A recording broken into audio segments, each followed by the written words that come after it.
Makanya di sini sebenarnya itu it's fine selama dia itu sudah sangat-sangat bereksperience, sudah sangat cukup ya. Dirasa misalnya mungkin pengalamannya lebih dari 5 tahun.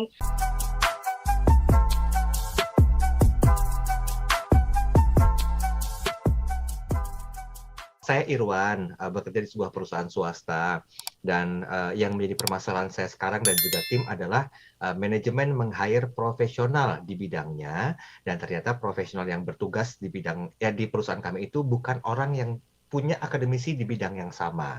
Nah, bagaimanakah kita mampu merespek segala hal yang berhubungan dengan directing dia, coaching dia, sampai dengan supporting system dari dia? Berapa lama waktu ideal jika seseorang profesional itu diterapkan menggantikan posisi leader agar bisa memberikan satu bentuk pengawasan terhadap tim internal? Oke, Mbak Nona atau Mas Dian? Ini pertanyaannya agak banyak ya, agak bercabang nih ya kayaknya. Iya.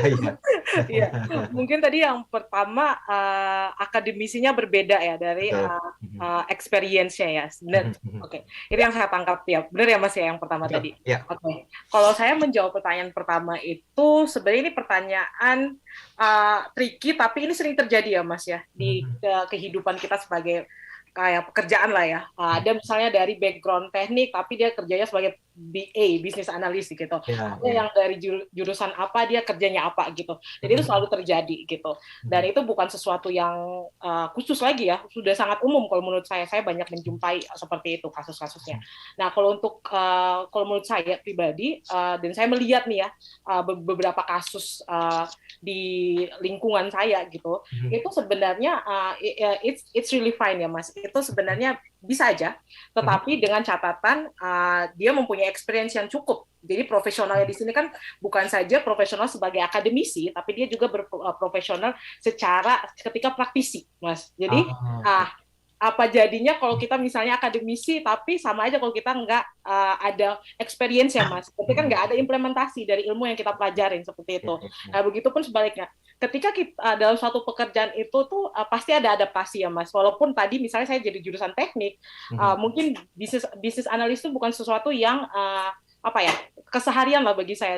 Tapi karena saya mengerjakan itu tiap hari, jadi saya mempunyai banyak experience. Apakah itu nanti yang mempunyai akademisi bisnis lebih bisa daripada saya? Belum tentu juga seperti itu. Makanya di sini sebenarnya itu it's fine selama dia itu sudah sangat-sangat bereksperience, sudah sangat cukup ya, dirasa misalnya mungkin pengalamannya lebih dari 5 tahun, terus dia juga banyak mengerjakan proyek-proyek sejenis seperti itu, dan itu bisa saja Mas, itu tidak apa-apa, itu fine gitu loh. Gitu. Ini terjadi sama kehidupan saya juga sih, saya bukan seorang penyiar awalnya, tapi dari accounting bisa jadi penyiar juga. Nah itu, jadi sekarang udah ahli kan ya Mas ya? Ya, amin. Ya. Curhat itu Mas Jem. Mas Jem silakan kalau menambahkan.